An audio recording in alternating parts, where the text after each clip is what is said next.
Hello everyone, welcome back to our YouTube channel A1 study. आपका हमारे YouTube channel A1 study में स्वागत है। तो कैसे हैं सभी लोग। आज है थर्सडे। जैसे कि मैंने आपको पहले ही बता दिया था कि थर्सडे को हमारा कौन सा सब्जेक्ट चलता है। वो चलेगा हमारा एस्टिमेट।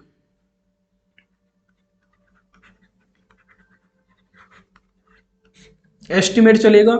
इसी इसको एस्टिमेट कहते हैं। आपका जो इसमें दे रखा है सिलेबस में, उसका नाम है क्वांटिटी सर्विंग एंड वैल्यूएशन।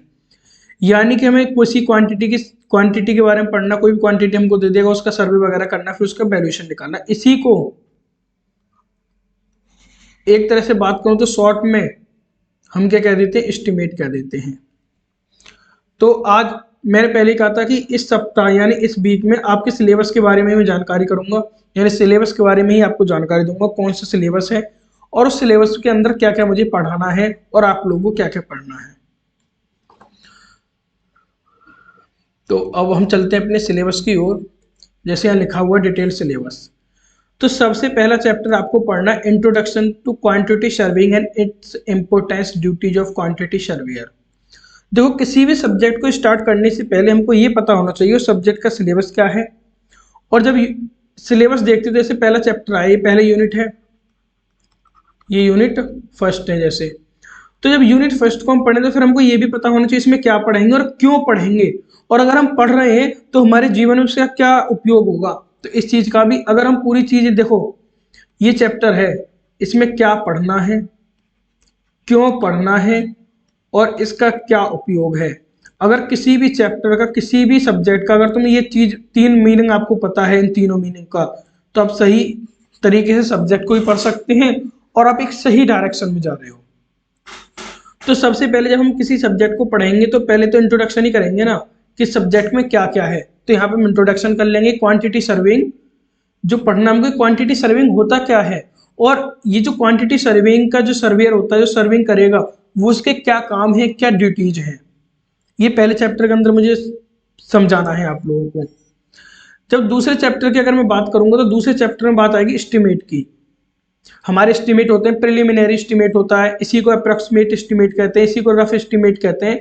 ये सारे नाम मैं बताऊंगा जब आपको डिटेल में पढ़ाऊंगा। तो इसमें फिर अंदर होते हैं प्लेंथ एरिया, क्यूबिकल, वेट, दो और होते हैं, चार होते हैं टोटल। ये चार टाइप के होते हैं, लेकिन आपके सिलेबस में दो दिए हैं तो हम दो ही पढ़ेंगे। जब आप ए या जे की तैयारी करेंगे तो वहां पे चार टाइप पढ़ेंगे। यहाँ पे तो हमें दो दिए तो हम दो ही पढ़ेंगे, और एक पढ़ना डिटेल एस्टिमेट।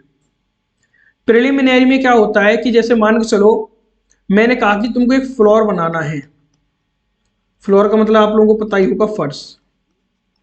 मैंने कहा एक फर्श बनाना है आपको, जिसकी मोटाई 7.5 सेंटीमीटर है। बस मैंने ये कह दिया आपसे।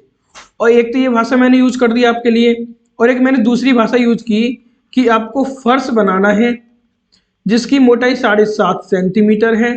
M20 की कंक्रीट यूज करोगे, और कौन 10 mm का उसमें आप एग्रीगेट यूज करोगे, और हमारा जो है 43 ग्रेड का हम सीमेंट यूज करेंगे। यानी कि एक तो प्रिलिमिनरी एस्टीमेट जिसमें मैंने बस कह दिया 7.5 सेंटीमीटर का एक फर्श बना दीजिए, मैंने इसमें और कुछ नहीं बताया आप लोगों को। फिर एक डिटेल था कि इसमें मैंने डिटेल में जानकारी दी आप लोगों को कि 7.5 सेंटीमीटर का फर्श बनाना है, M20 की ग्रेड यूज करोगे कंक्रीट की, 10 mm एग्रीगेट यूज करोगे, 43 सीमेंट की ग्रेड यूज करोगे। तो किसी भी चीज को खोल के बताना, डिटेल में बताना, वही आपका डिटेल एस्टिमेट है। जब कोई टेंडर निकलता है, कोई भी टेंडर है, उस टेंडर को पैसे जब हम लेते हैं कहीं से, गवर्नमेंट हमको पैसा देती है, मैं बताऊंगा आगे कौन पैसा देता है पूरा, इसमें हम अंदर बात करेंगे। टेंडर भी कई टाइप का होता है। अगर अभी देखते हैं आपके सिलेबस में तो काफी अच्छी तरीके से हम टेंडर पढ़ाएंगे, और नहीं होगा तो फिर भी थोड़ा मोटा मोटा जैसे कहते हैं ऊपर से, वो आपको मैं बता दूंगा टेंडर में। जैसे टेंडर हम करते हैं तो उसमें हम एक रफ एस्टिमेट बनाते हैं जब हम कहीं से पैसे लेते हैं टेंडर के लिए। इसी को प्रिलिमिनरी एस्टिमेट, इसी को अप्रोक्सीमेटली, इसी को रफ एस्टिमेट, ये पहले बता चुका हूँ, यही कहते हैं। जब ये मेरा पास हो जाता है, ये मेरा पास हो गया, इसके बाद में मैं डिटेल में बनाऊंगा फिर, ठीक, डिटेल में एस्टिमेट बनाऊंगा, और इस डिटेल के लिए फिर मैं टेंडर निकालूंगा। और यही डिटेल मेरे जानकारी देगा कि मुझे कितनी एमएम का कहाँ एग्रीगेट यूज करना है, कौन सा सीमेंट यूज करना है, कौन सी कंक्रीट यूज करनी है, कितना मोटा लेना है, कितना पानी यूज कर, सारी चीजें हमारी इसमें डिटेल में लिखी होती है। ये दूसरा चैप्टर हो गया था। देखो वही जो मैंने बताया था, टाइप ऑफ डिटेल एस्टिमेट में पढ़ना, डिटेल एस्टिमेट न्यू वर्क, इसमें भी टाइप होते हैं आप लोगों के लिए। जैसे प्रिलिमिनरी में थे, एक तो होता है डिटेल में रिवाइज एस्टिमेट, ये मैं आपको एक बार डिटेल में बताऊंगा। और यहाँ बता देता हूँ, जैसे मुझे कहीं कोई मुझे काम दे दिया, मुझे कोई स्कूल बनाना था, और स्कूल को जो बनाना था इसकी जो कीमत थी, यानी कि जो टेंडर निकला था वो 4 करोड़ का था। 4 करोड़ का मुझे स्कूल बनाना था, लेकिन किसी कारणवश कुछ स्कूल में बदलाव हुआ, कुछ स्ट्रक्चर में बदलाव हुआ। अब ये 4 करोड़ जो मेरी पैसे थे, जो मैंने पैसे दिए थे कि 4 करोड़ में स्कूल बनाना है, अब ये जो 4 करोड़ में से क्या हुआ, कुछ बदलाव के कारण 5% इंक्रीज हो गए, यानी 4 करोड़ का 5% उसमें और रुपया बढ़ गया।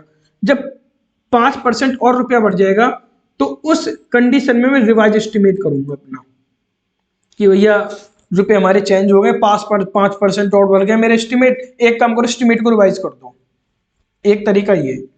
दूसरा होता है सप्लीमेंट्री, रिवाइज करने के बाद जो एस्टिमेट बनता है वो सप्लीमेंट्री होता है, और काफ़ी और भी शर्त होती है इसकी, जब हम डिटेल में पढ़ेंगे तो बताएंगे इसको। और एक होता है मेंटेनेंस एंड एस्टिमेट, ये घर पे होता है, जैसे आपको कोई मेंटेनेंस कराना पूरी साल का, आपको कलाई करानी है, आपके क्रैक हो गए वो आपको भराने, तो मेंटेनेंस होता है। फिर हमको प्रिपरेशन करनी है, यानी स्टेजेस ऑफ प्रिपरेशन की, details of measurement and calculation of quantity abstract, इसमें न्यूमेरिकल है, क्योंकि इसमें निकालना होता है। आपको एक रूम दे देगा और उसमें पूछेगा कि आपको कितना सीमेंट लगेगा, और इसमें कितनी सैंड लगेगी आपकी, कितना एग्रीगेट लगेगा, कितना स्टील लगेगा, और कितना बॉटल लगेगा। ये सारी चीजें आपको दे देगा और ये पूछेगा। फिर तीसरी यूनिट पर हम बढ़े, तो हमें तीसरी यूनिट में मिला मेजरमेंट।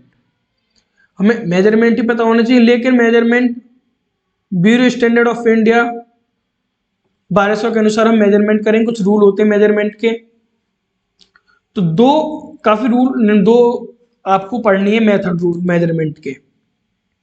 एक तो होता है सेंट्रल लाइन मेथड, और एक होता है long wall and short wall method. इसी को CPWD मेथड, PWD मेथड, इसके काफी नाम होते हैं, हम अंदर ही पढ़ेंगे डिटेल में इसको। बस एक आपको पढ़ा रहा हूँ कि जब मैं अंदर डिटेल में पढ़ाऊंगा तो आपको याद आ जाएगा, हाँ सर ने CPWD इसका नाम बताया था। तो सेंट्रल लाइन मेथड पढ़ना है एक तो इसमें, और एक long wall and short wall method मुझे पढ़ना है। जो मैंने आपको बताया था, जो एक क्वांटिटी आप निकालोगे, ये वाली क्वांटिटी, ये इन्हीं मेथड से निकालोगे, ये मेथड यूज होंगे, क्योंकि मेजरमेंट जब तक आपको पता नहीं होगी तो आप क्वांटिटी कैसे निकाल लोगे। तो यहाँ से मेजरमेंट निकालेंगे और क्वांटिटी निकालेंगे। चैप्टर 4 में क्या पढ़ना है, preparation of detailed and abstract estimate from drawing by following CSR rates. इसमें एस्टिमेट निकालना है मुझे 2 room with WC, bath, kitchen and बरामदा, इस तरीके का एक बिल्डिंग दी होगी आपको, उसका पूरे का एस्टिमेट आपसे पूछ सकता है। तो ये भी मैं सारे न्यूमेरिकल आपको कराऊंगा। अर्थ वर्क और online channel, WBM road and premix carpeting, ये सभी के लिए मुझे एस्टिमेट निकालना होगा। Single span RCC slab culvert के लिए, earthquake for plain and hill roads, RCC work in beam slab column and lintel foundation के लिए भी, और 10 यूजर सेप्टिक टैंक के लिए। इस सभी के लिए मुझे एक एस्टिमेट निकालना है, और ये आपके एग्जाम में आते हैं। ठीक, आगे चलो। देखो फिर वही जो मैंने वहाँ एक मोटा मोटा बताते हैं, मुझे डिटेल में पढ़ाना है आप लोगों को। Calculation of quantity of material, material की क्वांटिटी कितनी लगेगी। सीमेंट मोटर आपका डिफरेंट प्रपोर्शन लूंगा तो कितना लगेगा, सीमेंट कंक्रीट कितना लगेगा, ब्रिक के बारे में, प्लास्टरिंग, DPC और स्टील, मैंने जो ऊपर बताया था वही हमको डिटेल में पढ़ना है कि कहाँ पे क्या लगेगा। जब मैं यहाँ तक, देखो मैंने यहाँ तक क्या किया, एस्टिमेट निकाल लिया टोटल। अभी तक क्या किया मैंने, एस्टिमेट पूरा नहीं निकाला, सॉरी। यहाँ तक मैंने अपनी क्वांटिटी देख ली, मेजरमेंट निकाल लिया, और एक क्वांटिटी देख ली कि मेरी कितनी क्वांटिटी यूज होगी। अब 6 नंबर मेरा यही कहता है कि जो क्वांटिटी निकली है उसका एनालिसिस करना, रेट में कितना रुपया मेरा लग जाएगा, कितने रुपए मेरे हो जाएंगे।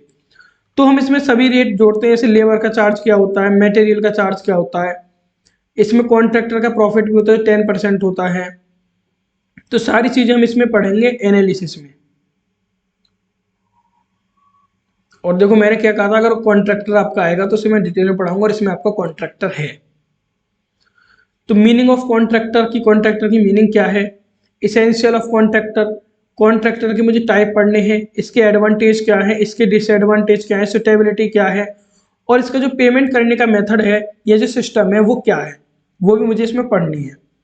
फिर कुछ इसमें वो मनी होती है मेरी, अर्नेस्ट मनी होती है, सिक्योरिटी डिपॉजिट और एक रिटेंशन मनी, और मेंटेनेंस पीरियड, ये भी मुझे इन चीज़ों के बारे में भी आप लोगों को बताना है। उसके बाद में 8th नंबर पे आपका आता है टेंडर की प्रिपरेशन कैसे करते हैं, preparation of tender document based on common schedule rate, CSR। CSR की फुल फॉर्म होती है कॉमन शेड्यूल रेट्स, ध्यान रखना ये CSR की फुल फॉर्म क्या होगी, कॉमन शेड्यूल रेट्स।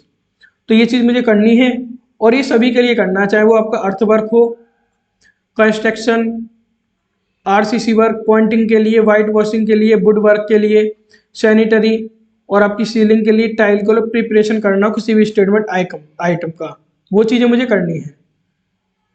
फिर 9th नंबर पे मेरा आता है वैल्यूएशन। वैल्यूएशन में क्या होता है कि ये देखना है कि मुझे पर्पज क्या है, मैं वैल्यूएशन क्यों कर रहा हूँ। एक तरह से एस्टिमेट का ही भाग है, यानी कि इसमें भी हम रुपए ही निकालते हैं कि मेरा कितना रुपए निकल जाए, कितना वैल्यूएशन आ जाएगा। तो पर्पज क्या है वैल्यूएशन का, और इस वैल्यूएशन के प्रिंसिपल क्या है, वो चीज़ मुझे पढ़नी है।